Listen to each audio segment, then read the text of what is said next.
My mother-in-law, Daphne, believed family vacations were mandatory. For 3 years, she dictated our trips to the same mildew-scented beach house in Destin every second week of July, crammed with her entire extended family. My husband, Brennan, would always say it was easier to just go while I cooked for 17 people, enduring critiques and complaints. He, meanwhile, golfed with his dad and uncles. Last year was my breaking point. Daphne presented a rigid schedule. 6 to 8 a.m. breakfast for everyone, noon lunch, 6:30 p.m. dinner. We eat as a family, she declared, and since you don't work, you have plenty of time. I had taken exactly 2 vacation days from my corporate law job. Brennan said nothing. That night, I told him I was done. We'd go on our own trip next year. He laughed, predicting his mother would lose it. Good, I replied. In January, I secretly booked a 2-week first-class trip to Japan for us, costing $11,000 from a separate savings account Brennan didn't know about. When Daphne sent the group text in March about the July trip, I simply replied, "We won't be able to make it this year." My phone erupted. Daphne called 6 times, Ren sent paragraphs about family loyalty, and Brennan's dad accused me of selfishness. Brennan, panicked, begged, "Can't we just go for a few days?" "No," I said. "I already have plans." When he asked what plans, I showed him the confirmation emails. His face went pale. "You booked this without asking me?" he exclaimed. "You've been going to Florida without asking me for years," I retorted. He tried guilt, cost concerns, and suggesting Japan for another time, but I didn't budge. The second week of July arrived. While his family drove to Florida, we landed in Tokyo. Brennan was visibly nervous. We visited temples, ate sushi, and soaked in an onsen, and I watched him slowly relax. On day 3, we bought beautiful postcards of Mount Fuji and cherry blossoms. I wrote, "Weather is beautiful, food is amazing, wish you were here," and mailed it to the beach house. Brennan stared at me in disbelief, then burst out laughing. "They're gonna kill us," he said. "Probably," I agreed. We spent 2 weeks exploring, eating, and truly connecting. Upon our return, we had 47 missed calls. Daphne's voicemail was so venomous I saved it. Brennan posted vague Facebook rants about ungrateful people, but the worst was yet to come. Daphne had spent the entire Florida trip complaining about us, showing everyone the postcard and crying about her son abandoning her. She'd called me manipulative and controlling, and Brennan's entire family, including his dad and siblings, had agreed. No one defended us. When we didn't respond to the calls, Daphne escalated. She started showing up at our house unannounced, using a key Brennan had given her years ago, rearranging our kitchen. One morning, I found her scrubbing our bathroom, muttering about my inability to keep a proper home. I changed the locks that afternoon. Then, things got truly unsettling. Daphne called Brennan, sobbing, claiming I'd locked her out of her son's life. 3 days later, I came home early with a migraine and found our bedroom door ajar. Inside, a small camera was tucked behind our alarm clock. It was still recording. The memory card held 11 days of footage from our private bedroom.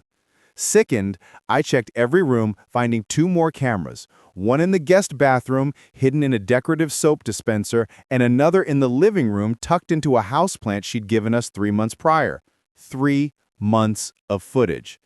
I didn't watch any of it. I immediately called a security company.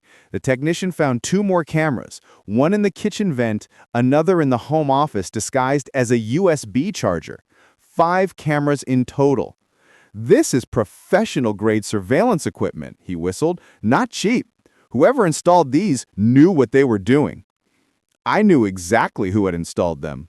I saved all the memory cards, documented everything with photos, then called Teresa Chen, the most vicious family law attorney in the state. When I explained, she was silent. "Tell me you haven't confronted her yet." "I haven't told anyone except you."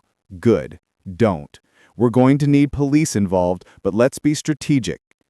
That night, Brennan came home to find me in the dark living room. "Why are all the lights off?" he asked. I turned on a lamp, revealing the cameras arranged on the coffee table. His face went from confused to horrified. "Where did these come from?" "Your mother installed them. In our bedroom, our bathrooms, everywhere." He picked one up with trembling hands. "This has to be a mistake. Mom wouldn't—" The technician pulled 14 weeks of footage off these devices. "Your mother has been watching us for months." He collapsed, crying the kind of raw sobs that accompany a shattered worldview. "I don't understand. Why would she do this?"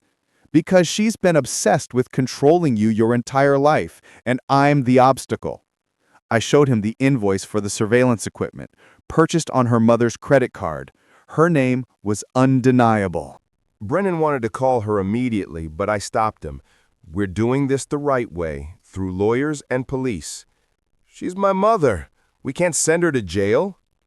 "She committed multiple felonies. She violated our privacy in the most invasive way possible. She watched us in our own bedroom." The reality hit him. Oh God, she saw everything.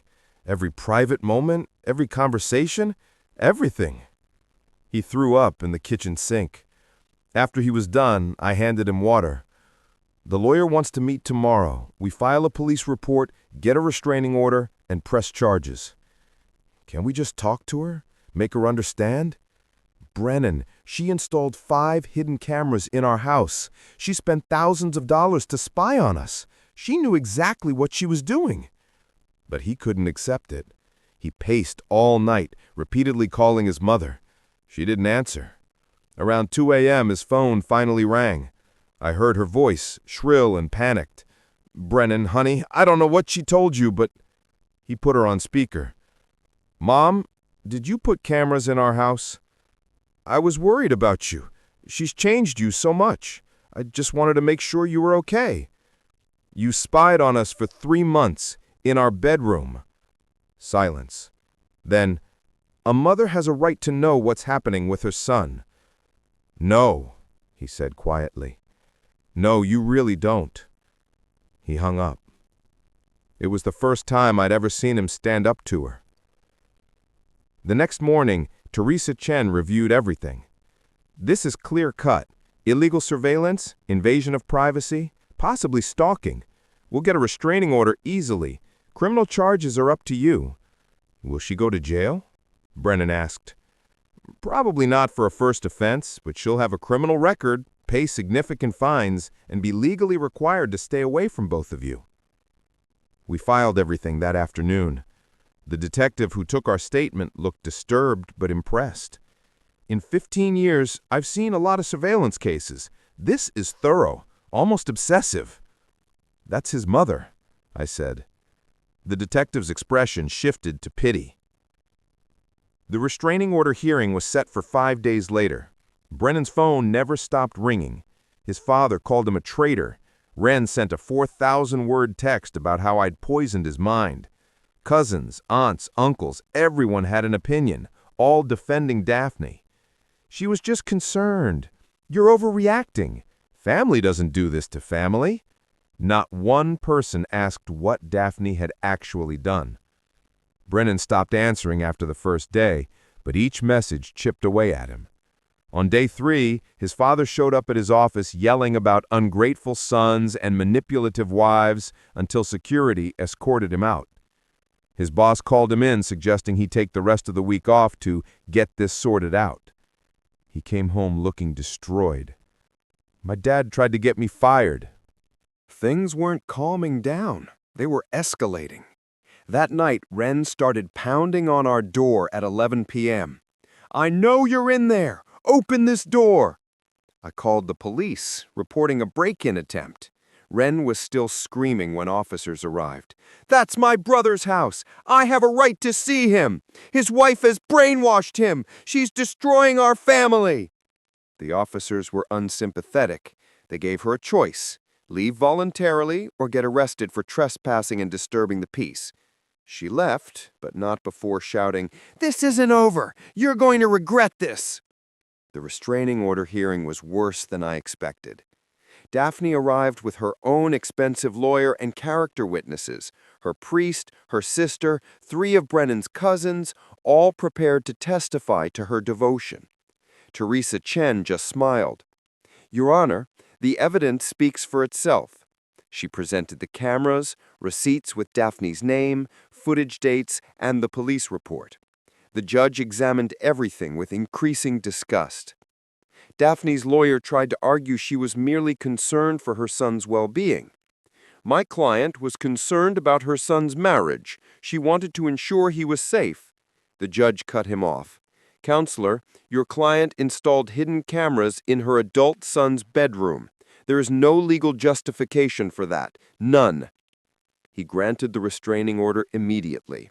Daphne had to stay at least 500 feet away from us with no contact whatsoever. Violation meant immediate arrest. As we left, Daphne's lawyer caught up to us. "My client wants you to know she forgives you for this misunderstanding. When you're ready to reconcile, she'll be waiting." Teresa Chen slowly turned to him. "Your client committed multiple felonies. This isn't a misunderstanding. It's criminal behavior. If you contact my clients again, I'll add harassment to the charges." But the family harassment continued. Brennan's father started a smear campaign on Facebook, claiming I'd turned his son against his family and that Brennan was being abused. Distant relatives weighed in. One of Brennan's uncles sent a letter to my workplace, claiming I was mentally unstable and dangerous. My boss, clearly uncomfortable, called me in. "I received something concerning. I want you to know I don't believe it, but I have to ask, is everything okay?" I briefly explained, showing him the restraining order. He was horrified. "Take whatever time you need, and if anyone from your husband's family contacts this office again, let me know immediately. We'll handle it." The stress was destroying Brennan. He lost 15 pounds in 2 weeks and started having panic attacks. His family, his entire support system, had turned on him because he chose me over his mother's illegal surveillance. The criminal trial was set for 3 months later. In the meantime, things got creative. Our tires were slashed 4 times in 2 weeks. A brick was thrown through our living room window with a note attached. "Family is everything. You're going to pay for this." Someone filed a false CPS report, claiming we were abusing children we didn't have. I started documenting everything. Teresa Chen filed for an extended restraining order to include the entire family. The judge, less sympathetic this time, said he couldn't issue restraining orders against people who hadn't broken any laws. We needed proof. So, I hired a private investigator for $3,000. Within a week, he had photo evidence of Wren slashing our tires, video of Brennan's father throwing the brick, and recordings of Daphne coordinating everything with her daughter. They'd been sloppy, overconfident. We went back to court with the new evidence. This time, the judge issued restraining orders against Wren and Brennan's father. Both were charged with vandalism and harassment. Daphne's charges were upgraded to include conspiracy. Her expensive lawyer suddenly looked less confident. The family finally went quiet after that. No more late-night visits, no more threatening notes. But the damage was done. Brennan's entire relationship with his family had imploded. He'd lost everyone except me.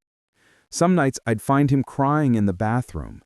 I keep thinking about all the times I should have stood up to her, all the times I let her walk all over you. This isn't your fault, is it? I gave her that key. I never questioned why she needed to come over when we weren't home. I just assumed she was being helpful. The criminal trial happened on a Tuesday in October. The courtroom was packed with Brennan's family, all there to support Daphne, glaring at us as if we were the criminals. The prosecutor laid out the evidence methodically. Daphne's lawyer tried to paint her as a concerned mother who'd made a mistake, claiming she never watched the footage, only wanting peace of mind. Teresa Chen destroyed that argument in cross-examination. Miss Daphne, you installed cameras in your son's bedroom where he and his wife sleep, where they have private, intimate moments. You're telling this court you never watched that footage?" Daphne's face went red. "I may have checked once or twice just to make sure they were okay." "You accessed the footage 247 times over 3 months. That's twice a day. Every single day you watched your adult son and his wife in their bedroom 247 times. The courtroom fell silent. Even Daphne's supporters looked uncomfortable. "I was worried about him," she whispered. "You were obsessed with controlling him," Teresa countered. "And when you couldn't control him anymore, when he chose his wife over your manipulation, you escalated. You violated his privacy in the most invasive way possible, all because he took a vacation without your permission." The jury deliberated for 2 hours, returning with guilty verdicts on all counts: illegal surveillance, invasion of privacy, stalking. The judge sentenced Daphne to 2 years probation, 200 hours of community service, a $10,000 fine, and mandatory counseling. She was also ordered to have no contact with us for 5 years. As the sentence was read, Daphne began theatrical sobs. "I'm his mother! I have a right to know what's happening in his life!" The judge looked at her with open disgust. "You have no rights to surveil your adult son. What you did was not only illegal, it was a profound betrayal of trust. Be grateful you're not going to prison." As we left the courthouse, Daphne's entire family stood outside like a wall of judgment, staring at us with pure hatred. Brennan kept his head down, kept walking. Once we got to the car, he started shaking uncontrollably. "I can't believe it's over," he whispered. "It's not over," I said gently. "It's going to take time to process all of this." He was right. The next few months were brutal. Brennan started therapy, twice-a-week sessions to unpack 35 years of manipulation and control. He come home emotionally exhausted. His therapist explained that Daphne's behavior wasn't just about the cameras, it was the culmination of a lifetime of boundary violations. She never saw you as a separate person. She saw you as an extension of herself, someone she had a right to control and monitor. When you started making your own choices, she escalated because her control was slipping. Brennan had never thought about it that way. He started remembering things. His mother reading his diary, opening his mail, showing up unannounced at his first apartment, trying to break up previous relationships. He realized she'd controlled everything about his life. I just thought that was normal. It wasn't. None of it was normal. As he worked through these realizations, grief transformed into healthy anger. "She stole years from us," he said one night. "Every vacation we went to that I hated, every time I let her criticize you, every time I chose keeping the peace over standing up for my wife, she stole all of that." "We can't get those years back," I said, "but we can make sure it doesn't happen again." We made new rules. No more people-pleasing at our expense, no more sacrificing boundaries for peace, no more miserable family traditions. We started building our own. The first year after the trial, we went to Italy for 2 weeks. No itinerary, no family, just us exploring. It was perfect. The second year, Ireland, reading by a fireplace in a rented cottage. Brennan seemed lighter each year, less burdened, finally becoming himself. But the family never let it go. They created a narrative where Daphne was the victim, I was the villain, and Brennan was weak. They spread the story everywhere. We heard it secondhand. "Your mother-in-law is heartbroken. It's so sad when children abandon their parents." Brennan tried to correct the record, but people wanted the simple story. So we stopped explaining. The ones who mattered knew the truth. 3 years after the trial, we received a letter from Daphne's lawyer. She wanted to meet to apologize and reconcile. Teresa Chen's advice was clear. Don't engage. It's a trap. We didn't respond. 2 months later, Brennan's father called from an unrecognized number. Brennan answered. "Your mother is dying," his father said flatly. "Cancer, stage 4. She has maybe 6 months. She wants to see you before she goes." He hung up, staring at his phone. What if it's true? Then she'll die. I said. And that's sad, but it doesn't obligate you to see her. She's my mother. She's also the person who violated your privacy in the most extreme way possible, who spent months spying on us, who sicked her entire family on us when we tried to set boundaries. He struggled with it for weeks, enormous guilt weighing him down. His therapist helped him. You're allowed to protect yourself, even from dying parents, especially from dying parents who've harmed you. In the end, Brennan wrote a letter telling his mother he hoped she found peace, but couldn't see her. The damage was too deep. He forgave her for his own sake, but forgiveness didn't mean reconciliation. He mailed it, then fell apart, crying for 3 days, mourning the mother he'd wanted, the family he'd lost, and the version of himself who'd kept hoping they'd change. 6 months later, his father called again. She's gone. Funeral is Saturday. Brennan didn't go. Wren sent vicious messages about him missing his mother's funeral, claiming she spent her last months crying over him and that his selfishness killed her. The guilt nearly destroyed him, but his therapist kept him grounded. You set a boundary. You maintained it even when it was difficult. That's not selfish. That's self-preservation. A year after Daphne's death, something unexpected happened. Brennan's younger cousin Owen, 23 and recently graduated, reached out. I need to talk to you about Grandma Daphne, about what really happened. We met him in a coffee shop, both wary. Owen looked nervous. I've been in therapy for 6 months, working through some stuff, and I realized something.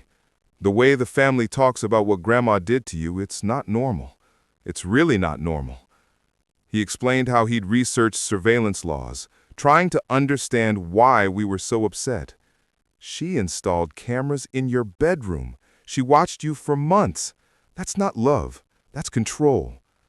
Thank you for understanding that, Brennan said quietly. Owen nodded. I'm trying to figure out if what happened to me was normal too. I'm starting to think it wasn't. Over the next hour, Owen shared his story. Daphne controlling his childhood, opening his college acceptance letters, trying to dictate his major, career, and even girlfriends. When he pushed back, she turned the family against him. I thought I was crazy, Owen said. Everyone kept telling me I was too sensitive, that Grandma just cared a lot. But after she died, I found her journals. She'd written pages about all of us, about how to control us, how to keep us dependent. It was disturbing. He showed us photos of the journal entries, detailed plans for manipulating family members, lists of weaknesses and how to exploit them, strategies for isolating anyone who resisted her control. My name appeared 47 times with entries about how to break me or remove me from Brennan's life. The cameras were just one strategy. I made copies before Dad burned the journals, Owen said. I thought you should know, should see that you weren't crazy. She was actually doing all of this deliberately. Brennan read through the entries, tears streaming down his face. She planned everything, every guilt trip, every manipulation, every family gathering designed to make us miserable. I'm so sorry, Owen said. The whole family should have believed you. We should have protected you instead of attacking you. We stayed in touch with Owen. He started setting boundaries with his own parents, went to therapy, and built a life separate from the family's control. 2 years later, he got engaged to his boyfriend. The family threatened to disown him. He got married anyway, inviting us to the small, beautiful wedding. It was the first time we'd seen any of Brennan's family in 5 years. During the reception, Wren showed up uninvited, making a scene about Owen destroying the family, about Brennan abandoning them and their grandmother rolling in her grave. Owen called security, had her removed, telling her calmly, "You're not welcome here. You've never been welcome anywhere I am." After she left, Owen gave a toast. I want to thank everyone here for supporting me, especially my cousin Brennan and his wife. They showed me it's possible to break free from toxic family patterns. They showed me that leaving can be an act of self-love. Some of the remaining family members who'd attended looked uncomfortable and left early. But those who genuinely loved Owen celebrated long into the night. Driving home that evening, Brennan said, "I think I'm finally okay." Yeah, for years I kept waiting to regret it, to wish I'd made different choices. But I don't. Breaking free from my mother was the best decision I ever made. He reached over and took my hand. Thank you for not letting me go back to Florida. 5 years after the trial, we had our first child, a daughter named Elena. When people asked if we'd told Brennan's family, we just smiled and said, no. Some pushed back. They're her grandparents. They have a right to know. Actually, they don't, Brennan would say calmly. We're not in contact with them, and we won't be. The questions eventually stopped. We built our own life, our own family, our own traditions. We vacation wherever we want. We host holidays with chosen family. We make decisions together without outside interference. Sometimes Brennan gets sad, mourning what could have been if he'd had different parents, but he never regrets his choice to leave. Last month, we received a long, rambling letter from his father about regret, wanting to meet his granddaughter, and how Daphne's death had made him realize what was important. Brennan read it once, then put it in the shredder. Do you want to respond? I asked. No, he said. He had years to make things right. He chose her over me every single time. I'm done giving second chances to people who never changed. We were cleaning out the garage last weekend when Brennan found old photo albums his mother had given him. Hundreds of pictures of family vacations, holidays, celebrations. He flipped through them slowly. You know what's weird? I'm in every photo, but I don't remember being happy in any of them. He closed the album. Should we keep these for Elena so she knows where she came from? She comes from us. That's all she needs to know. We recycled the albums and started a new one, filled with our adventures. Alina's first trip to the beach, our week in Portugal, lazy Sunday mornings. Real smiles, real joy. Last week, we got the postcards from Japan framed, the ones we'd sent to that beach house 5 years ago. We hung them in our living room as a reminder. Sometimes the most rebellious thing you can do is choose yourself. Choose your peace. Choose your happiness over other people's expectations. Brennan stands in front of those frames sometimes, studying them like fine art. Do you ever wonder how different our lives would be if we'd just gone to Florida that year? Every day, I admitted, and I'm grateful we didn't. Me too. Our daughter will grow up knowing her worth isn't determined by family expectations. She'll know that boundaries are healthy, that saying no is a complete sentence, that some relationships, even family ones, aren't worth maintaining. She'll know these things because we lived them, because we chose each other over tradition, over obligation, over guilt. People still ask sometimes why we're estranged from Brennan's family. We've stopped explaining.